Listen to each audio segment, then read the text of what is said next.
very much.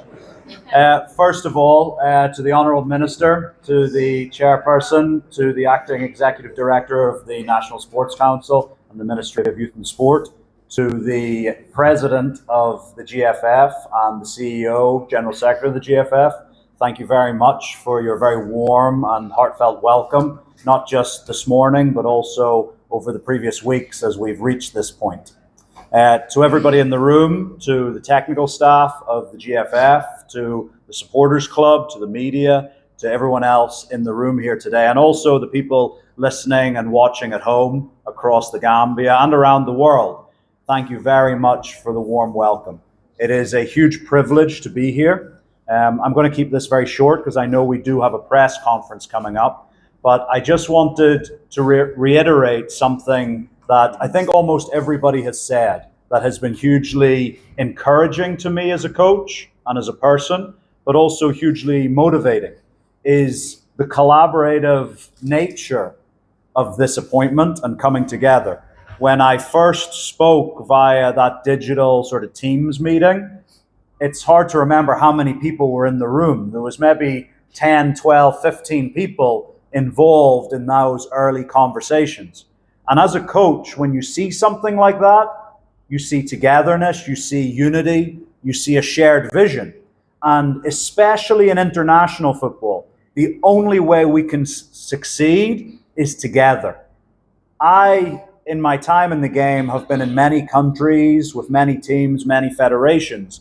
And often the problems arise when there is not unity, when there is not togetherness. And so to see how closely the government of the Gambia, how the National Sports Council, how the Ministry and how the Football Federation are coming together for the future success of football in this country gives me huge hope for not just the next 2 years together, but hopefully many years beyond that as well. So I said I was going to keep it short. The one thing I just want to assure everybody, and I know we'll get into more detail when we get into the press conference, but for me, there is only one direction we are going, and that is forward.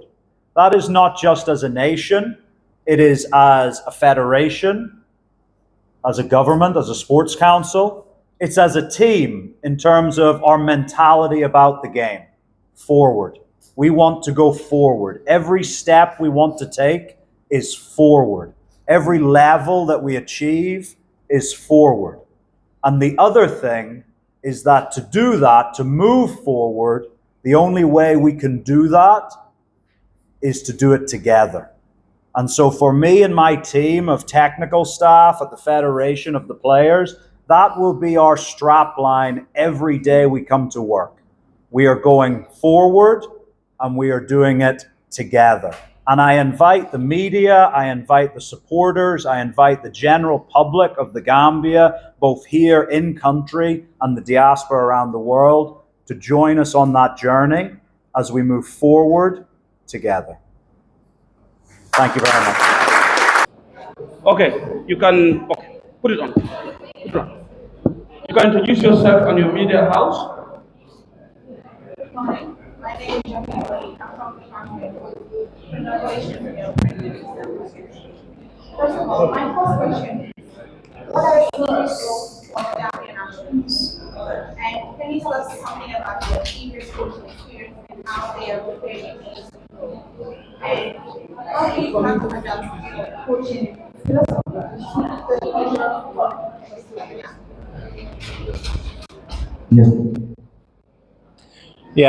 Thank you very much. So, obviously, the three questions.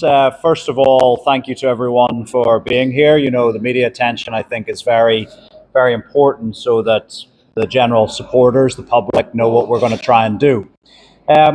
In terms of our initial objectives with the team, the nature of international football is that there's one primary objective, and that is to win football matches. You know, that has to be the first and foremost. We have 2 games coming up against the Seychelles and against Gabon.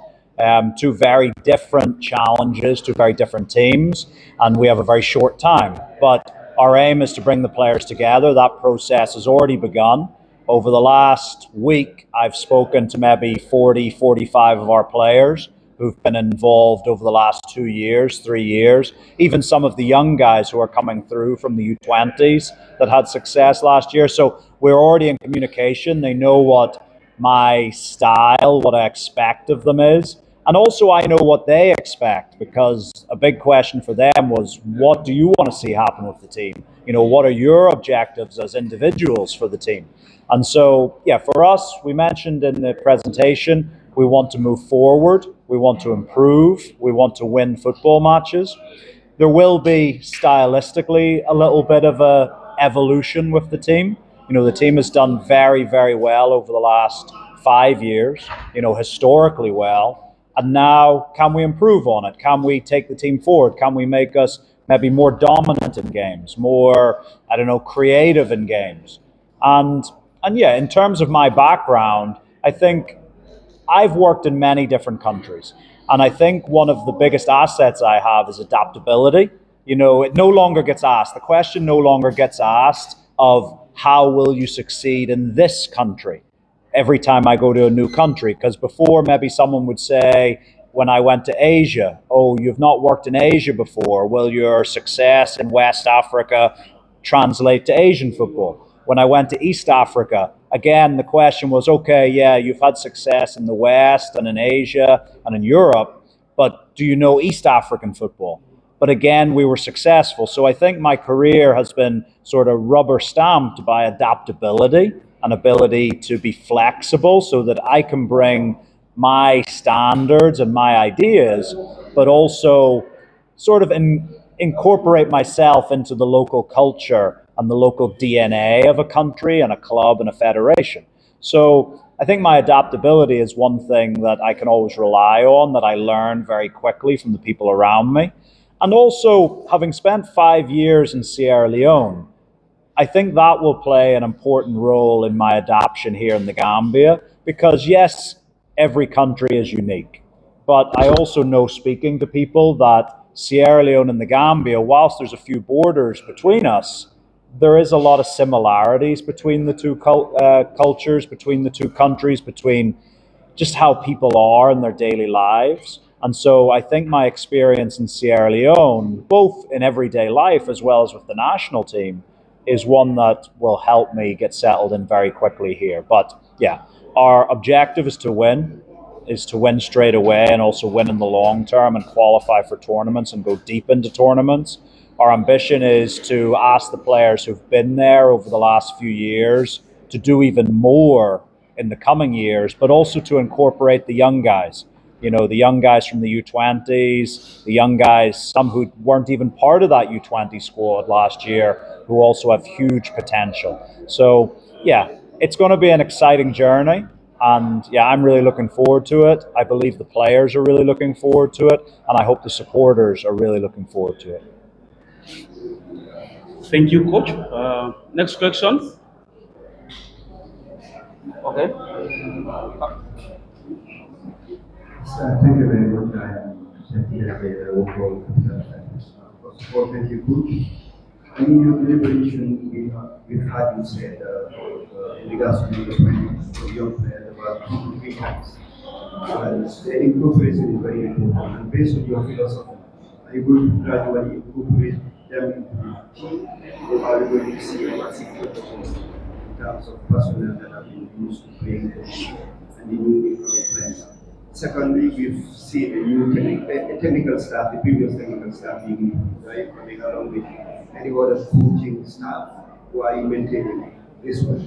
And my third question is in regards to the previous reports about the other team. I'm pretty sure that you might have some information whether it is official or not official. If you are privileged enough to know some of those things that you plan about the team based on the previous group or the previous technical side, and we are privileged enough for you to say to us. Thank you very much. No, thank you very much. I think if you look at my career, I've never been afraid to incorporate young players. In fact, if you go back to the very beginning of my professional career with Sierra Leone, in the opening match, we had a World Cup qualifier against Tunisia, and we gave a debut to a 16-year-old George Kweku Davis, who at the time had not even played a Sierra Leone Premier League game. He was still at an academy in Sierra Leone. But we knew, we could see there was a sparkle, and we knew he had to play, and he was man of the match against Tunisia that day. And so I'm never afraid to incorporate young players. However, it is interesting to note, there's always, people like new things. The nature of the human nature is we all like new things. We like to buy a new car, we like to buy a new phone, a new watch. The new thing is what we all like. But we shouldn't be so quick to discard the reliable thing, the thing that has served us well in the past. This current group of Gambian players have served this nation incredibly well over the last 5 years. They also have a fantastic age profile. At the most recently concluded AFCON, there was only 3 or 4 players who were in their 30s in that squad. Gambia has a huge number of players in the national team pool between the ages of 25 and 29. That, in essence, is your peak years. That's where you would expect players to be performing at their best. So, yes, we have young players. Yes, we have the likes of Mamadou Badjo, Alaji Sen, the likes of Bojang, all breaking through, Yankuba, Minte. Great young players breaking through. But they've got to force their way into the team. They have to take the shirt off somebody who has been and is continuing to be successful for the Gambia. So it's a tough decision for a coach. It's a good decision to have. I would rather have more talent than less. But for me, it's about performance. For me, it's about who's playing well, who deserves to have the shirt. And if a 19 or 20-year-old deserves to have the shirt, then he'll get the shirt. And then the onus is on him to play to the level that keeps him in the team. But I think I already said, in the last week, I've spoken to around 45 of our players. I've spoken to technical staff. I have spoken to 1 or 2 people who've been here with the Gambia before in the technical staff. I've also spoken to international scouts and people who focus on the Gambia for talent recruitment. Because, look, I'm not just excited about the 19, 20-year-olds breaking through. I've been flagged up some 15 and 16-year-olds who aren't going to be playing in that red shirt for another 4 or 5 years, but who I've been reliably informed by people I trust in the game that they could be the next big stars of African football. And they're only 16 years old now. So it's a very exciting future. And, we'll name the squad later in the week. Some of the young guys are going to get their opportunity. I think the average age of the squad later in the week that you see will be around 24 years old. So it's a young profile to the squad, but we also have high expectations of the guys who've been there and done it over the last 5 years. And I expect most of them to join us on this journey, at least for the next 2 years, if not for the next 4 or 5.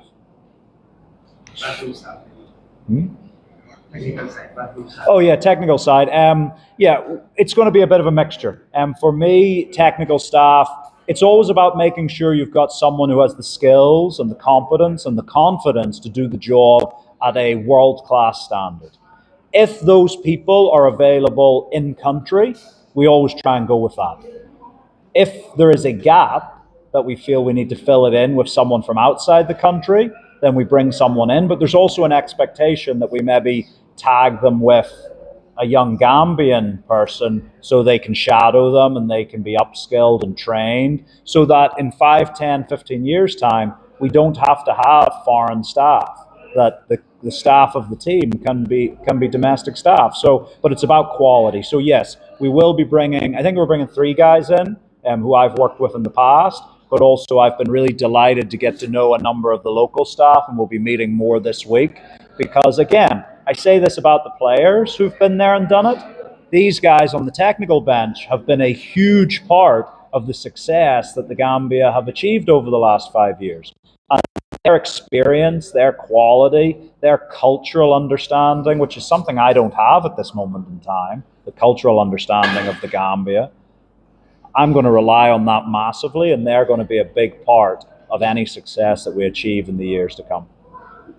Thank you. Thank you. Let's take him first. You'll all get your chance to ask questions. Well, thank you very much. I'm Taba, to TV and to radio. Coach, welcome to the Gambia and wish you all the best this journey. My first question will be follow up to what you said. So many Gambians are waiting to know who will be your right hand man as the first assistant of McKinstry, because previously it was Alaji Saab who was there during Tom Sampson's break. You're going to maintain him, or according to what you said, you have an engagement or meeting this weekend. So are you going to come in with a new assistant coach who you will take as your right hand man? The second question is looking at the Gambia right now. We have so many good players, both young and old. There are other players out there who are Gambian descent, but yet to come and play for the Gambia. What are you going to do in order to convince them to sell the agenda that you have to make them realize that properly for the Gambia? The third question is, despite the Gambian league not being a professional league, but this is a league that has absolutely been very competitive and continues to be a competitive league. And recently, we've seen a player who racked up 20 goals in the league, but never had the opportunity to break into the national team. What plans do you have for the Gambian league going across the second division? Thank you for your questions. Everyone has 3 questions. I need to bring a notepad the next time. But no, I appreciate the questions. So on the staffing, we're going to confirm all of that when we announce the squad. Okay, so like I said, we're going to maintain a lot of what's been there before. There'll be some new faces, some new names, both international and domestic, that are going to be on that, but we'll confirm that at the same time as the squad in the coming days. What was question 2? Players. Oh, players, yeah. So Gambia, I actually find it really interesting looking at just the pool of players available for the Gambia. Like I said, I've spoken to around 45 players this last week, all sort of 5 to 15 minutes each. But also my lists on my computer, I've probably got about 70, 75 players who are all Gambian, like born in the Gambia, playing in sort of top tier, second tier leagues around Europe and the world. And then I've got another list of around 20 players who are born abroad. So maybe they're Swedish, Danish, American, English, but have Gambian parents. And we haven't touched that second list yet, because the process of having someone come to play for the Gambia, it's not, you just don't call them up. Especially if they've played for another youth national team, the process with FIFA can take 2 or 3 months at times to do that transfer of association. So with me only coming in the last, like today officially, but in terms of my work behind the scenes, the last couple of weeks, there was no value in going down that road right now. After this camp, we'll start looking at those players. But for me, one of the big things about, everyone gets excited about foreign-born players. But the first question I always ask when I have conversations with someone in the diaspora who is born to maybe a Gambian parent is, what do you feel? Do you feel Gambian or do you feel English? Do you feel Gambian or do you feel Swedish? And that's an important point, because even though your bloodline maybe traces you to a place, is that place part of your DNA in terms of who you are as a person? Because I've had players in the past for different national teams. I've been very successful at having players come and play, whether it's for Sierra Leone, for Uganda, for Rwanda, who were born abroad. But I've also met players who, even though a parent was from the country, they didn't feel a connection to the country. They felt English or they felt American. And when we tried to incorporate them, it just didn't work, because a former captain of mine for the Rwanda national team said, he always used to say it, he said, when you step onto that field, you got to be willing to die a little bit for your country. And if that country of your heritage isn't sort of seeped into your marrow, into your bones, are you going to go out and die a little bit for it? And so for me, whether you're born in the Gambia or whether you're born outside of the Gambia, we will always consider you. But we want to know that you will put the interests of the Gambia and its success on the world stage at the front of your agenda. It's not the second, third, or fourth thing. Yes, you will have personal success, but it has to be part of going forward with this nation, with this team. So we'll have those conversations. There'll be some guys who are maybe playing at a very high level of the game who don't come on board because they don't have that passion, and that's okay. It's okay to be born in England and feel English, yeah? But we want to know that representing the Gambia is something special for you. And so, yeah, that'll be a process we go through. But the Gambia is a very unique place. You look at a lot of the young players who are breaking through for other big nations like Ghana, like Nigeria, like Ivory Coast, and a lot of them are born abroad. But actually, you look at a lot of the young Gambian players who are breaking through in Europe, and they're born here in the Gambia. They grew up here in the Gambia. And that's fantastic, because that means they are already seeped in the traditions, the culture, the mentality of Gambian football and Gambian culture. So that's a real special thing to have so many Gambian born and bred players breaking through all around the world. And final question was the local league. I'm a big believer in local football. In fact, I think this afternoon I'll be at a game. I think this week I'll probably try and get 4 or 5 games under my belt before we head off to training camp. And over the year, look, my time is going to be split between here and Europe. We've got a lot of guys playing every weekend in Europe, and so it's easier when you're based in Europe to jump on a $100 flight to go to Italy or go to Denmark or go to England, whereas if you were flying every weekend from the Gambia, I think it might bankrupt the federation if we were to do that. So it makes financial sense, but also I want to spend a good amount of time here in the Gambia to watch the local league. Now, I'm not going to promise you that there's going to be 5 or 6 guys from the local league, the Gambian top division, in the squad every time. Because you mentioned something about, a player in the past who maybe scored 20 goals locally. But we got to talk about levels.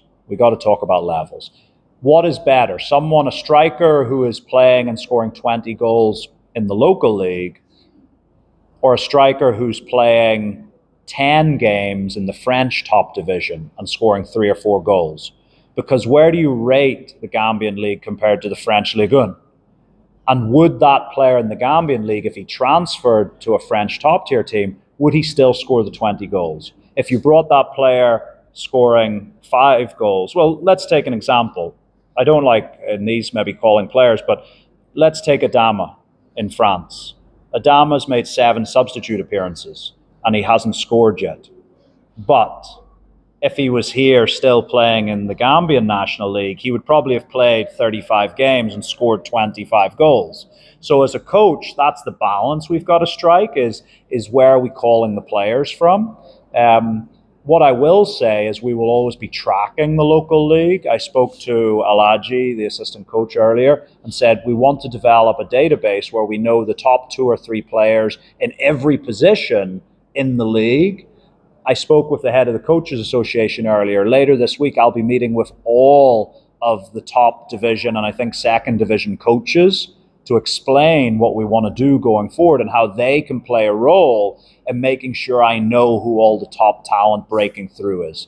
And I think through that, we'll also really develop the Chan team, because I know here in West Africa, the Chan tournament isn't taken maybe as seriously as it is in Eastern and Northern Africa, but it's a great development tool because maybe, especially with it being home-based players, it gives them an opportunity to go and compete at a really good level.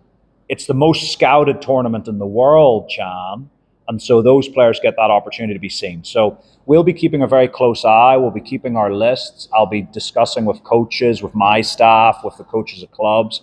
And yeah, we really want to develop the Chan team, and through that, a process for the best local talent to get an opportunity with the senior Scorpions. Okay. Thank you. All right. Let's get. I want to give him the mic. Good morning, Coach. Congratulations for securing the top shot. Thank you. I personally have read your biography. It was very impressive. With your success, Introduce yourself with first. your and the Gambians. My name is Michael from Star TV. My first question is, given the growing expectations surrounding Gambian football after recent success, What coaching philosophy or style do you believe will best fit the current squad to sustain their performance and reach new heights? The other question is, what particular strengths and qualities do you believe you will bring to the senior national team that would help elevate their performance on the international stage? Because previously, we are having issues here whereby players without clubs are called for national duty without proper explanation. Thank you. No, thank you very much for the questions. So stylistically, there is going to be an evolution. I think it's really important to say that the last 5 years of Gambian football have been exceptional. You know, the levels, the coaching staff, some who are still with us, and the players have reached is phenomenal. It really is. The explosion in football in the Gambia is something that I think when we all take a step back, we can really appreciate. We can really appreciate to say, hey, for the last, since the inception of international football here in the country, the Gambia had never qualified for an African Cup of Nations. And then in the last 2 editions, to go to both of them, to get to a quarterfinals of one, we're still on, yeah. To get to a quarterfinals of one of them is like, that's really good. There's a lot of top nations around the continent who haven't been performing like that. So for the Gambia to elevate themselves to the top table of African football and be competitive, I think we have to have a huge amount of respect.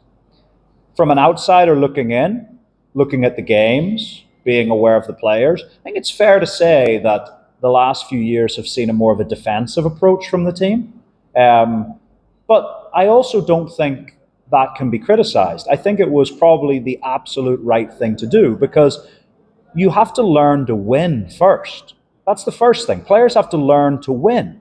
And over the last 5 years, the technical bench and the players have learned how to win. They've learned how to be tough. They've learned how to grind out results. They've learned how to go to difficult away venues and pick up important points. And that is just fantastic.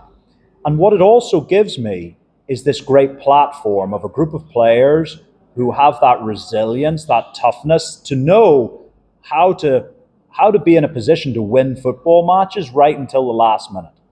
And this is the foundation I want to build on. But my tagline that I said to you at the beginning, forward, together. And as a playing strategy, that's also a tagline. We want to go forward. When we're attacking, we want to go forward together, not 1 or 2 players on the breakaway. When we're defending, we want to go forward, not backwards. We want to go forward together. We've got remarkably fast players in the offensive line who have been used very well in a counter-attacking philosophy for a while now. And we still have that in our locker. Maybe we've got to go away to Cairo and play Egypt, and we have to employ a more counter-attacking style for one-off games. But the other thing fast attacking players can do is they can go and press the game. They can go and get in people's faces. They can make it uncomfortable for defenders. And we want to do a little bit of that. So it doesn't happen overnight. I'm not Harry Potter. I'm not a magician. I don't click my fingers and overnight we change the style. But we will work towards it. We'll work to be in a higher positional area on the field, further away from our own goal. We'll look to be more intense, more aggressive, but always having those excellent foundations that have been put in place over the last 5 years. So yeah, I think, and the players know this. It was one of our conversation points on our phone call, and I think the players are excited about it. I think they're enthusiastic about coming in and being part of that type of Gambian team moving forward. In terms of player selection, there is the rule and there's the exception to the rule. I hope you'll agree. If you look at my history, I've coached 3 national teams. I might be missing 1 person out, but I don't think I've ever called up someone who didn't have a club. So that's in sort of 6-7 years of international management and almost 60 games and a few tournaments. I don't think I've ever called up someone who didn't have a club. Now, there might be someone who maybe his contract finished in June or May and the game was in June and he was negotiating for a new club. There might be an exception to the rule like that in there. And maybe there'll be an exception to the rule like that with the Gambia. But for me, you've got to be playing. You've got to be playing. You've got to be playing regularly for your club. Now, a previous question, we talk about levels. What's better? 30 games in the Egyptian second division, or 10 games in the English Championship. Levels, so maybe you pick the player with less games because he's at a higher level, but in general, everyone will be fit, everyone will be playing, everyone will be ready to compete. This coming squad, you'll see it later in the week, we've got a few challenges because there's a few injuries, so we've got to have a few players who have less appearances recently, but in general, playing, competing, performing, and ready to do well in a red shirt. Yeah. Thank you. Behind you, yes. I'll come to you, Lamin. Good morning. Morning. Congratulations. Thank you. To begin with, my first question is. Your name first, please. On your Tijane video. student, please. Hmm? Tijane student. Tijane? Student. Which medium do you represent? TMPD. Oh. Yes, to begin with, my first question is, what are going to be your key priorities as you are recently coach? The second question is, you did mention about togetherness. What steps are you going to make sure that togetherness works within your management? Thank you. So I'll answer the second one first, togetherness. For me, togetherness starts with honesty. It starts with honesty with everybody. I know there's a lot of people, I'm maybe blessed with a certain set of skills that I don't like having difficult conversations, but I will always have them. And I think the first step towards a group of people who are truly together is being willing to have difficult conversations. If players and staff know what I'm thinking, they won't always like what I'm thinking. It's not always going to be, not every conversation you can have in life or in sport is a nice conversation. Sometimes there's difficult, tough conversations to be had. But I'm a big believer that if you have those conversations and you have them early on at the right time, then people can react to them. They can do something about it. Whereas if I don't tell you what I'm thinking, how can you react? How can you change what you're doing? How can you respond in terms of your performance? So I think that honest, open relationship I have with everybody is something that allows them to perform at their best. And also they then see that I'm not telling the person to my right one thing and the person to my left another thing. Everyone knows where they stand with me. And we do it in a fair way. We do it in a sort of a camaraderie way where we're all together. And then, players, it sets the expectations. So it brings people together. But the other thing is about having standards. There's a great saying that I love that says the thing that you walk past becomes the standard. And what that means is we can have all the rules and the code of conducts we like, but let's say the rule is you're not allowed to drop trash. But I see someone throwing a bottle down and I walk past and don't say anything about it. But now that's the rule. It doesn't matter what's written on the piece of paper. It doesn't matter what I say. It's what I live. And so for players, it's about upholding those standards. If people drop below the standards, it's letting them know it. It's about rewarding those players who are pushing, those players who deserve it.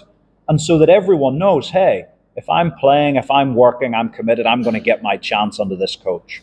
And that fosters that togetherness. In terms of priorities, it's multifold. We got to win football matches. We got a game against the Seychelles in 2 weeks now, and we got to go out and get 3 points.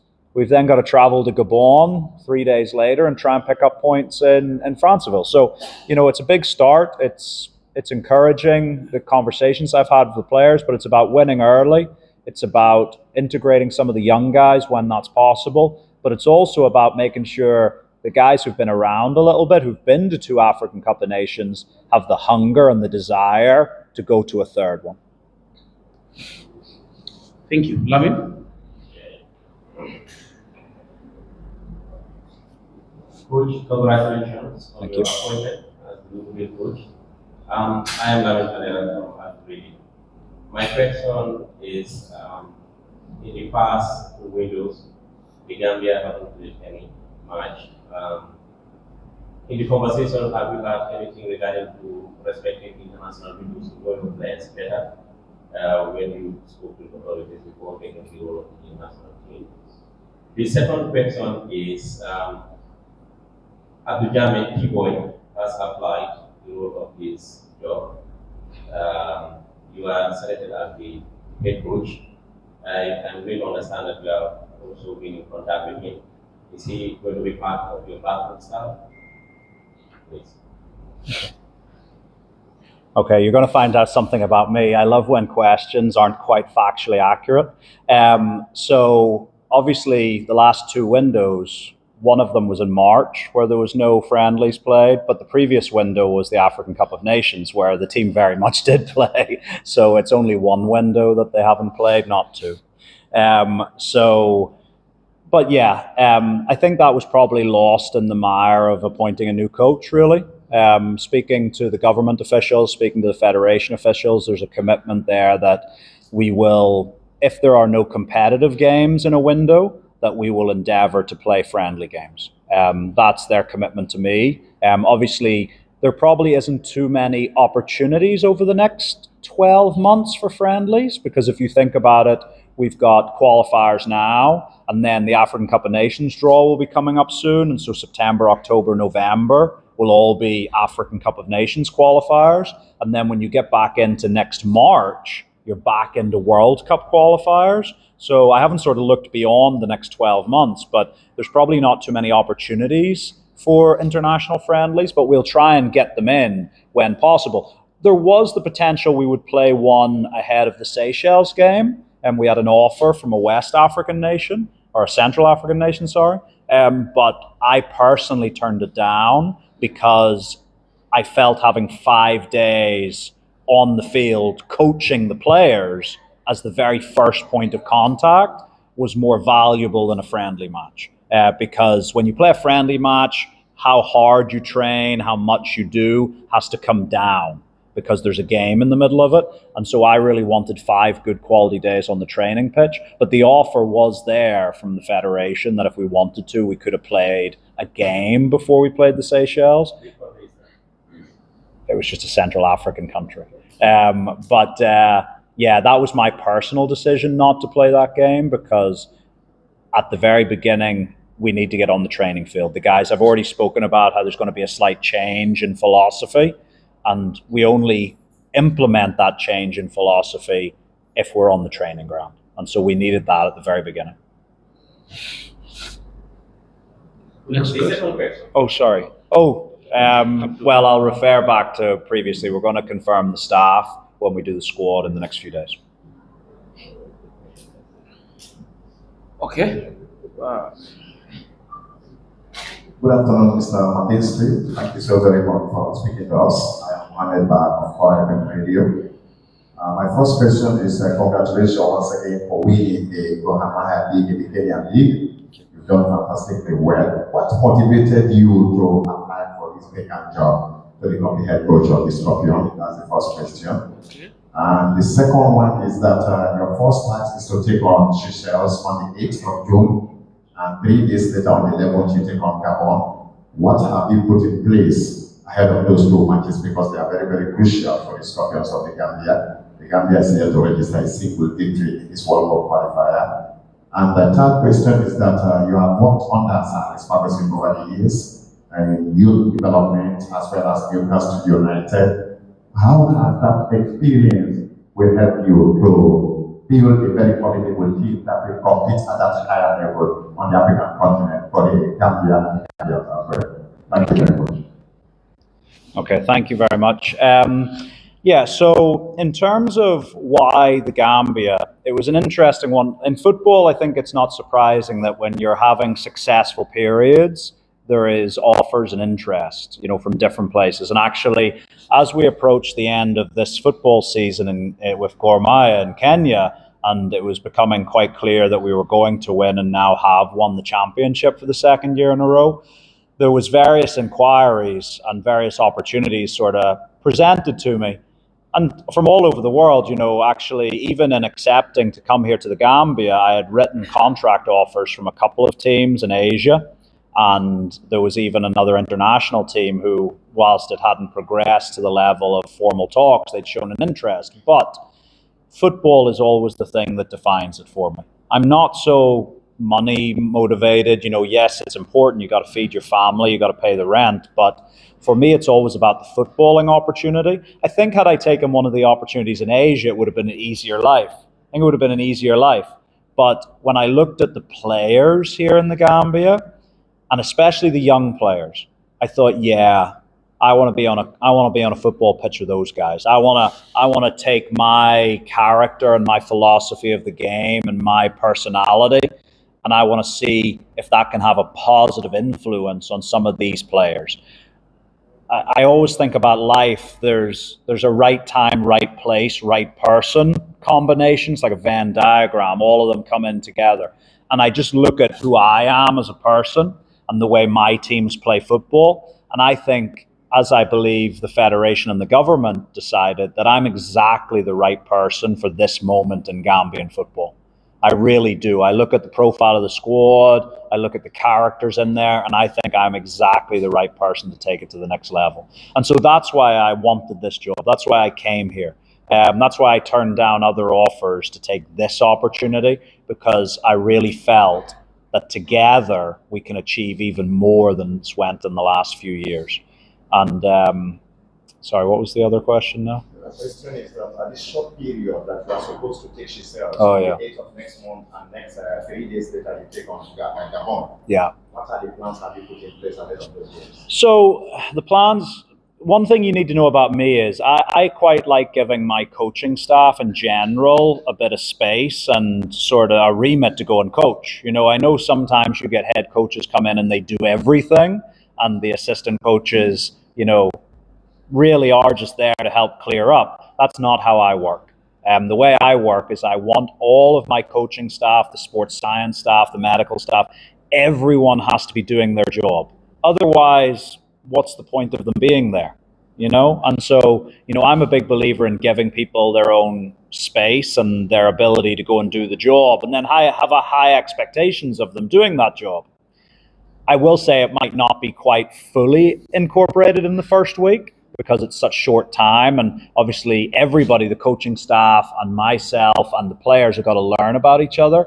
So I've got a very clear picture of what the training camp will look like this week, in terms of how we'll go about training, in terms of how we'll go about our meetings off the field, on the field, to get us in the best possible position to pick up maximum points. It's not going to be easy, because it is a short period of time, but look, that's international football. In fact, I actually think we're very blessed, because last time out, when I was Uganda coach, we kept getting given Wednesday or Thursday fixtures, which, as the coaching staff will know, when players are flying in on the Monday and you only have 1 or 2 training sessions before you've got to play an international game, it's really difficult. But we've been very blessed this time around that the first game's on the Saturday, and so we've got the entire week in good facilities up in Morocco to be able to go and do some really good work on the training pitch and at the hotel. So we're going to get a lot done in the first week, and we're going to be ready to play against the Seychelles, and then it's a quick turnaround to get out to Gabon. But yeah, I'm confident the guys will be in good shape for it, and yeah, we'll try and build as much as we can in the first few days. Your predecessor has been in the habit of unveiling the national team of this country out of the Gambia. Are we going to see a different approach from you, where you can be coming in the country and unveil the national team of this country? Yeah, I think it's about being realistic to the exact moment we find ourselves in at any given point. Because what would maybe not what would the players prefer? Would they prefer, a flight being paid so I can come and do a press conference, or would they prefer to have protein shakes or the stuff that we want for the national team? Because as much as we have to understand that in everything in life there is a budget attached to it, that budget is not endless. Okay, I think the government do very, very well here. They invest in the national team, they support the national team, but we also have to understand that they also have other things they've got to spend money on here in the Gambia. Yeah. So when it is possible for us to do things like this, I want to be able to do it. Yeah. I want to be able to spend a good amount of my year here in the Gambia, because that will allow me to stay on top of the local league and to work with the Coaches Association, to work with my technical staff here in the country. But it's also important for me to go and spend time with our players playing around Europe and around the world. Both of those things are important. Now, if we are playing, say we've got a double away game, and the players in essence will never come to the Gambia, is it good use of resources to fly me in that example, to do a press conference? Maybe, maybe not. Hopefully by the end of the year, we're playing home games again. I know the renovations of the Independence Stadium are moving well, and I'm told hopefully before the end of the year, we'll be hosting games again. And then when we're doing training camps in country, etc., of course, this all becomes very, very natural, and it's all part of the same budget. You're not spending the money twice. So, it comes down to what the budget is. If there's a budget there that can't be better spent elsewhere, then I've got no problem being here. But will that happen every time? Maybe, maybe not. We'll see. But it's about spending the money wisely and making sure we get maximum benefit for that finance. All right. Move to this.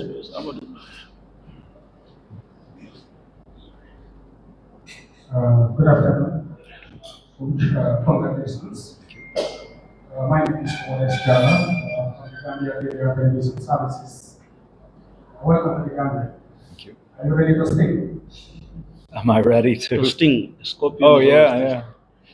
Sorry. Most of my questions have been asked by colleagues. Good questions. I have just had two ones. Often coaches would ask for time. You have only 2 days to prepare the post game, and you're coming at a time when the Scorpions are on a losing streak of 5 games in a row. Do you need time to settle in and build a team to get you ready to go? That's my first question. The second question is, please, I stand to be corrected, but perhaps your biggest challenge, managerial challenge for now, taking out in Gambia, where who will be managing quite a number of players who are playing in top clubs in Europe, with a good paycheck. How do you intend to control your dressing room? And the other question is, answer that. I'll come with that. Yep. So it's control dressing room or time. So the thing about time really is a two-sided coin. It's a two-sided answer. We expect to win now, so we're going to go into these games and do everything we can to win. There's no point me asking for time when time does not exist. We don't live, I said I have honest conversations with people. We don't live in a fairy tale movie. We've got 5 days on the training ground to get the team prepped to win a football match. And so we're going to go out and do everything we can to do that. In terms of where we're taking the team, because this is not, any journey has a beginning, a middle, and an end, okay? And in terms of my playing style and the character that I want the team to play with, they always say a team should reflect their coach.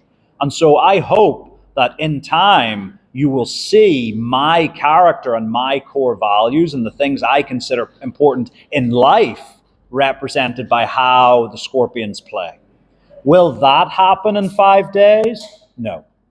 That takes more time to really imprint at a deep level the DNA and the playing style that we want. That won't happen in 3 or 4 days. But can we win in the 3 or 4 days? Absolutely. And that's the target. We want to go to win next weekend against the Seychelles, and then we're going to go out to Gabon in what will be a very hostile, difficult environment, and we're going to try and win there as well.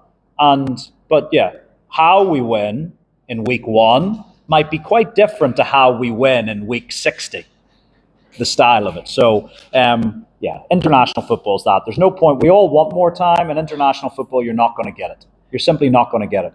In terms of the players, really excited to be working with them. I've spoken, like I said, to almost all of them. And it's funny, when people bring up money, in my experience, the footballers who earn the most money are the most dedicated and the most professional. I remember when I went to Sierra Leone many years ago, people told me not to take the job. I was only 27 years old. That was 12 years ago. It's hard to think. I was 27 years old and I walked into a dressing room of people playing for Celtic, for AC Milan, for Malmo, for Chicago Fire, for Norwich City, for Bolton Wanderers, you know, a top team earning top money. And everybody said to me, oh, these guys, they're all about the money. Do you know what? They were the best group of players ever. You know, not a single problem with them. Because do you know how you get to earn the big contract? You do it by being the most disciplined professional. If you think you can earn the big contract and be paid the top money in football by being unprofessional, by being careless, by being casual, that just doesn't happen. So yeah, I'm expecting the players, from what I've spoken to already, they're going to be very good. And yeah, we're just looking to get out on the pitch with them and get to work.